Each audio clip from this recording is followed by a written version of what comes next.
Hi, everyone. Welcome back to the Naked Without Shame podcast. Today, we are going to be joined by a guest host of Awaken Catholic to talk more about original solitude and original unity. Stay tuned. Open your hearts, open up your hearts to Christ. Do not be afraid.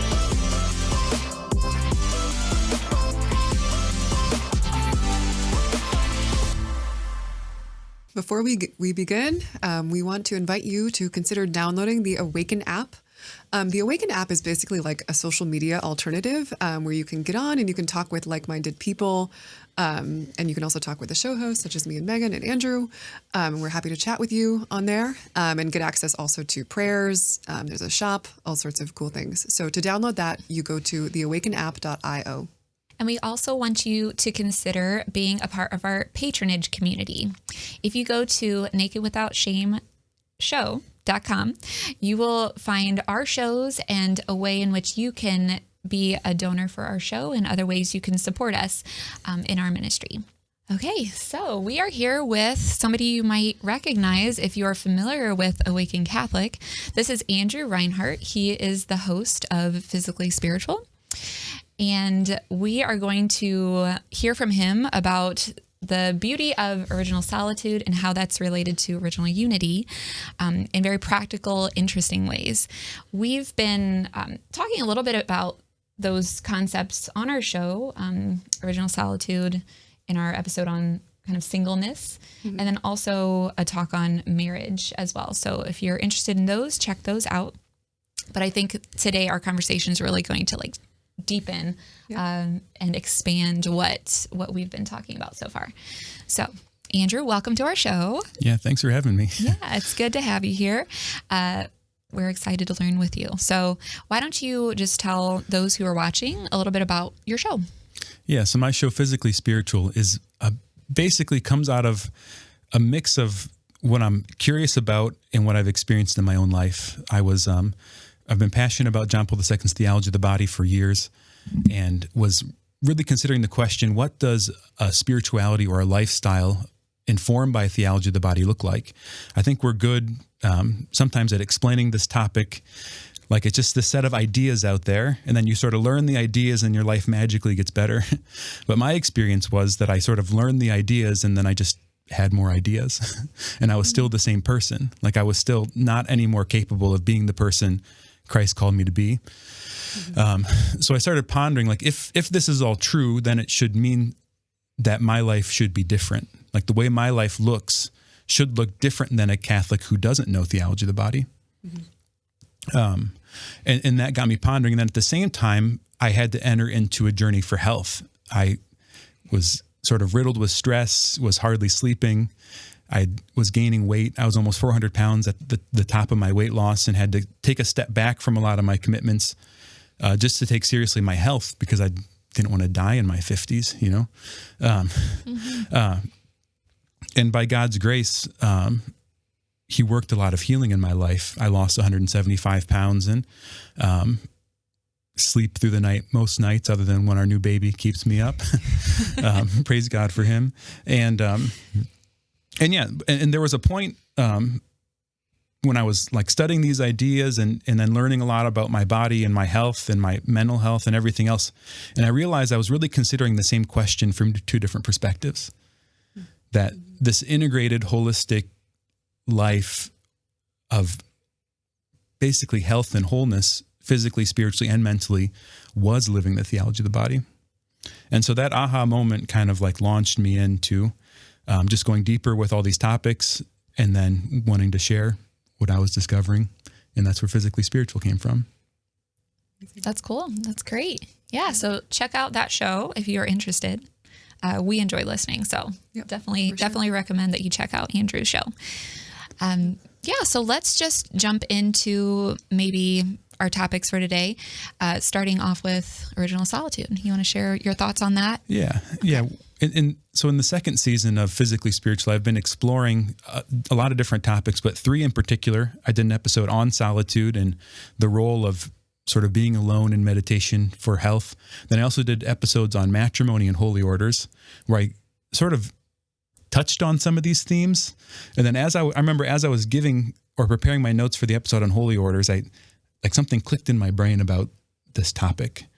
And the idea was that like these three kind of characteristics of Adam and Eve that John Paul II describes, sort of getting a lens or a look into what it was like to be human before sin: original solitude, original unity, and original nakedness.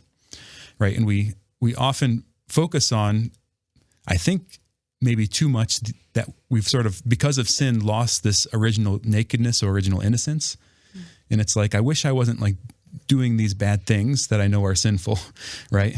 And I realized that though that our capacity to be the person God was calling us to be was dependent on our ability to really reclaim not just the original innocence and nakedness, but also to reclaim the unity and solitude part. Right. But it all begins with solitude. It all begins with this first state of humanity in the face of God. Here's from John Paul II's words, and this is in his fifth audience in the Theology of the Body.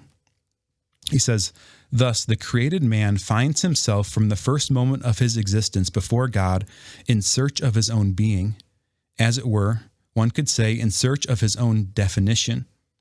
Today, one would say in search of his own identity." Right? So Adam, humanity, we were alone because we were the only thing in all of creation with a rational mind and a free will. Right? So nothing else in the created order was like us. But what that meant for us in our interiority was we had this dynamic, this searching. Like there was a part of us that needed God in a way that the rest of the created order doesn't. Right? The rest of the created order sort of is what it is and does what it does.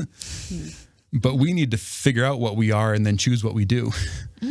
Right? So we're alone amongst all of the things that God made, in need of relationship with the Lord to find ourselves and be who we're called to be. Because we can, on the other hand, since we're free, choose to not be with him.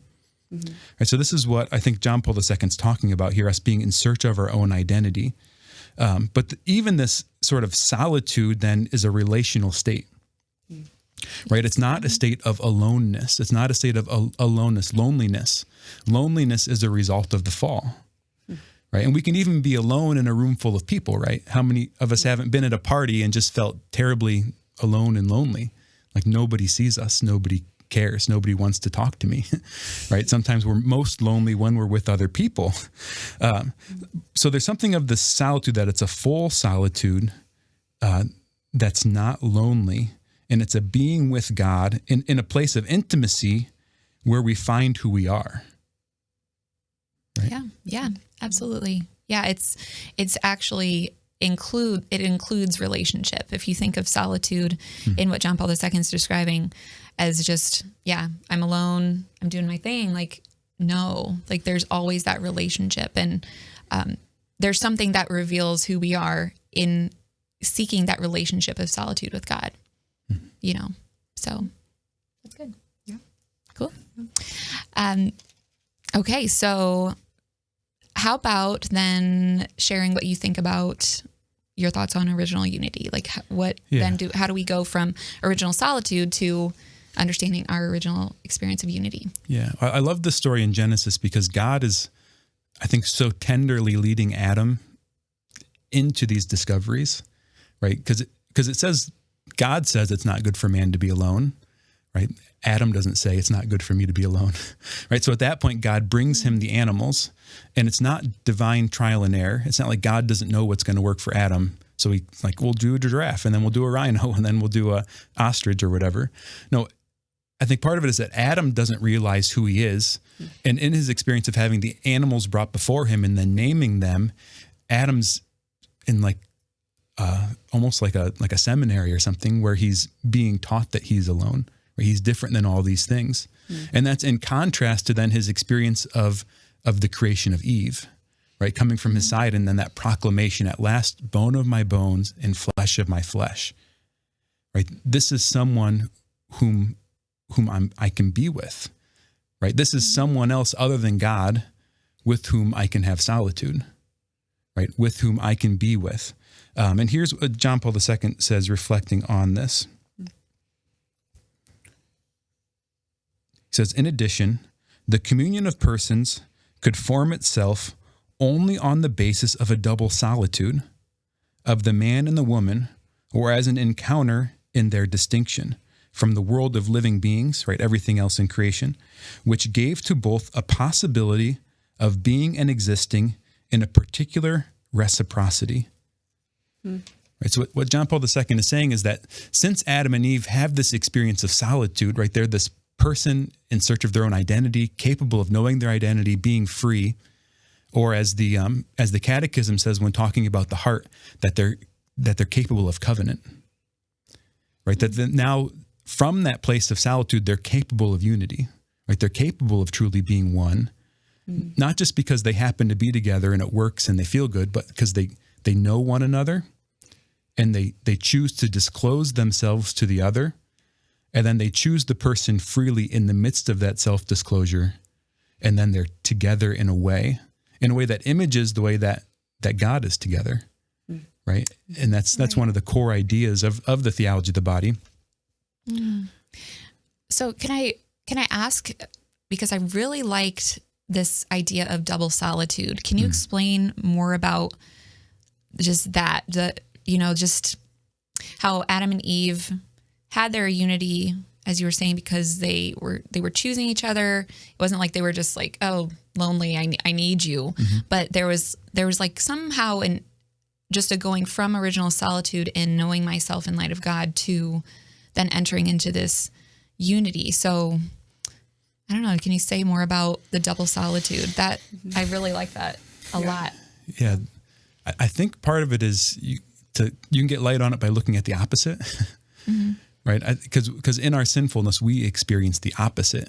We have a coming together out of a place of loneliness and then being together but not being in unity.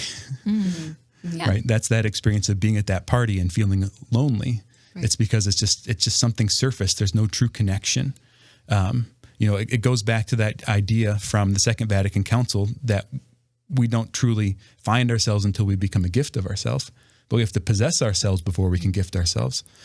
So what Adam and Eve are experiencing here is that they're two people like God who know themselves, disclose themselves, are given to the other, and then received by the other. Right? And that's that reciprocity that John Paul II is talking about. But it all starts from that place of solitude. Without the solitude, they're not capable of the unity. If you take that out, it's not like the rest of it just works. Yeah. And I think so much of what we experience today are people trying to come together without that place of solitude. Yeah. Right. For sure. Just think of the phenomenon, and I know everyone always riffs against it, but social media. Right. It's like this attempt to come together without the capacity of real self-disclosure. Yeah. Right. What we do is we put something out there that we think other people are going to like, but is there really vulnerability through that medium? Maybe rarely, but it doesn't happen. So what I would propose is we need to find a way to restore solitude. And I think we see this in various characters throughout the scripture. Like in the Old Testament, you look at someone like Moses. Like whenever he's struggling with these chosen people who are a handful, he goes up the mountain. He goes off by himself to pray, and he receives something from the Lord, and he goes out and gives it. And similarly then with Jesus, if Jesus were like trying to optimize his time, he would have done an awful job. Like he needed like an event planner or someone to help him, really launch his career. Because he starts his public ministry, and then he goes off into the desert for 30 days by himself. Right. And he's constantly trying to be alone. Like it's almost comical. There's parts where it's like Jesus is trying to be alone, but the crowds are following him. So they go out into the water on a boat. He's almost running away from the crowds to a certain extent. Yeah. But there was something of Jesus's ministry that it was only possible out of the solitude, right? It comes out of the solitude. And I think this is such a model for us. I've been married for a little while and just have a newborn. Just a simple example, the days that I wake up in the morning and pray for a while are completely different than the days that I don't. right? Me taking a half hour or an hour to be alone in the quiet, you might say, well, that's taking away from your wife and kids. But without that time, I am utterly incapable of being the person I'm called to be. Right? So that hour of solitude isn't an hour away from my family. It's an hour that makes it possible for me to engage with my family in a way that's necessary. Otherwise, I'm just there. Yeah. Right? Explain more of your experience of that. Like, how is it different? What does that look like? What does that look like in your day? Yeah. What is like the interior maybe disposition? How is that different when you approach your day with your family than when you haven't kind of gone to that place of solitude with God? Yeah, there's some surface stuff, like just a capacity for patience, right? Just that stressed out feeling of one thing to the next to the other and never catching your breath, like having more resilience from that. I think part of it is going through the day with that sense of connection. I know like if I've struggled with sin or like something else is going on in my life and I'm thinking about it a lot, having that time with the Lord puts that in context. Otherwise, I'm sort of going through my day thinking about my stuff, and I need to be thinking about my 1-month-old baby. Yeah. Like when am I holding my baby? Am I worried about my next day at work, or am I actually thinking about and with the baby that I'm holding? Right. The thing that I know makes that switch happen, that makes the difference, is that solitude time, is that time alone with God. Yeah. So what you're saying is the relationship then is that solitude and really prayer, right? Like entering into prayer and this awareness of my solitude before God, my relationship with God, creates this greater capacity and sensitivity to union. Is that what you're kind of saying? Like Exactly. Over time, like the more that you really focus on your solitude, you begin to learn like how to really have fulfilling relationships and have unity with other people. Exactly. Yeah. Exactly. That's good. And I would even take it a step further, and this might be a little too extreme, but we're on a podcast. Let's just talk irresponsibly. I would propose that the loss of original nakedness is a consequence of the loss of original solitude.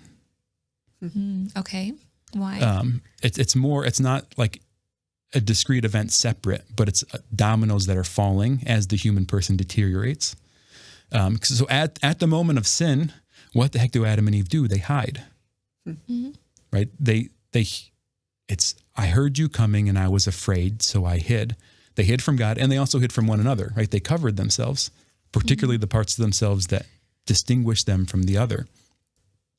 So immediately upon the sin, there's an experience of loneliness, being together but being lonely, being alone, right? There's no longer the trusting disclosure of self and the receiving of the other. There's now the veiling of the self from the other. And I think this is essential because a lot of times when, and this is, I think it comes out of the Enlightenment, it comes out of different strains of Protestant thought too. If we want to get over like a bad habit or something we wish we didn't do anymore, what we do is we just jump in with our willpower. Like, okay, I'm going to try hard not to do that. Right. But it frankly rarely works. And it comes from peeling it back. So if we want to experience once again what Adam and Eve had in their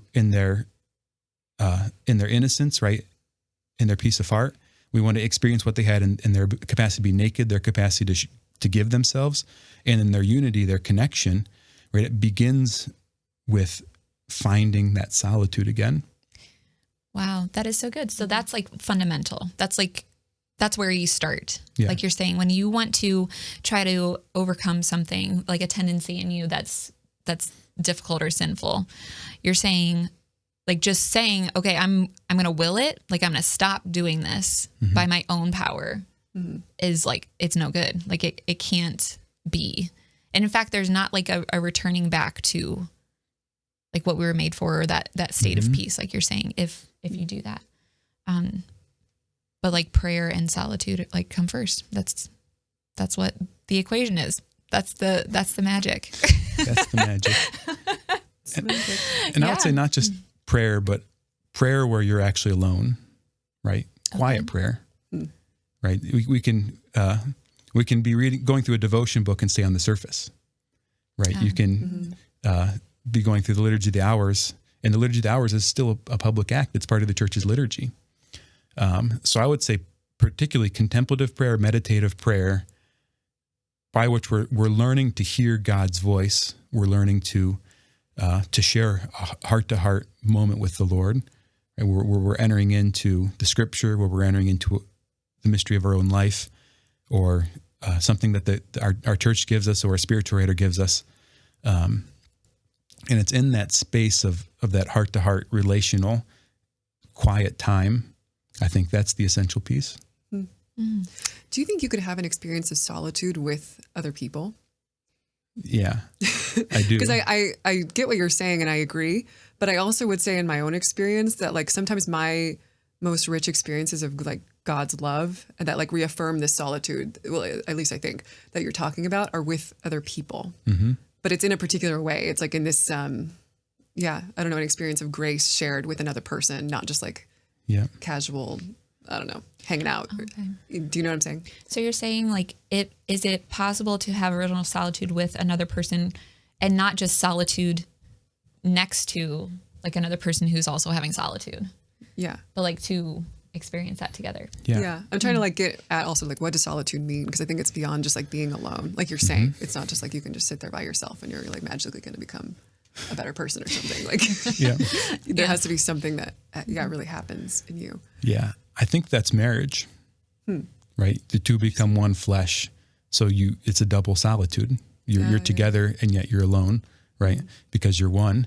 And I think that's the experience of intimacy with the Lord in mystical prayer. And I think it can be found in friendship too, right? The Catechism says that really that chastity, the primary expression of chastity is friendship. And when Thomas Aquinas talks about marriage, he talks about it as a special kind of friendship. Interesting. So I think it can be found in friendship too, but that's true friendship, right? That's like what friendship actually is, not what the world thinks friendship is. Right. You know, it's not the Facebook friendship. It's not we do this together because we're both good at it, or, you know, or it's nice to be with you friendship, but it's that friendship that's been forged by, you know, that mutual self-disclosure, by the accepting of one another in a meaningful way, not just in a surface way where it's, I'm not going to call you to something deeper, but it's the acceptance that calls us on to be more. So yeah, I definitely think it's possible. I think it's possible to actually be alone with God when you're with other people too. Yeah. I think that's the kind of core of what Brother Lawrence was getting at in the Practice of the Presence of God, his great little old spiritual book, is he sort of had a continual solitude with God in the midst of his day-to-day life. And when you look at like the interior castle, I think that's the essence of the seventh mansions that Teresa of Avila talks about. She almost talks about this like enduring contemplative prayer throughout her whole life, where it became like fitted to her experience. So she was able to remain in contemplation even when she was going about her day-to-day business. Wow. Yeah. Can you maybe just briefly give, like, from what you've learned, a tip on how to enter into that like contemplative space? You have to spend enough time with yourself to know yourself. Okay. Like it's possible, I think, to go through your whole life and just be distracted, right? And I think it's a universal experience when you start spending time with yourself. It's going to be deeply unpleasant because likely you're living with like piles of nonsense, right? And this is what being distracted allows us to live this way, where I have like a strongly held conviction, but then I live this way. Yeah. Or I have like this relationship over there, which is like this, and then this other one over here like that, right? And we just live in the midst of piles of contradictions. And when we start spending time alone, like all that stuff is right there with us. Yeah. And we have to face the fact that like, even though I can go to church and fold my hands and look holy, like I'm not that great. And then even beyond that, like silence is just uncomfortable. Yeah. So it starts with actually spending quiet time. And then secondarily beyond that, then learning to quiet your interior senses, right?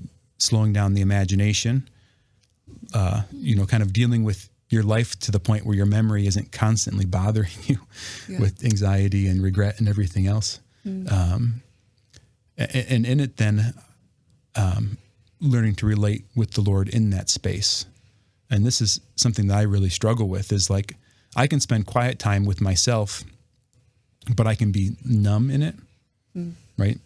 But it's different to allow whatever you're meditating on to move your heart, and then to share that heart with the Lord, and enter into that deeper kind of relationship. So I think there's a lot of layers to it, but it all begins with just quiet.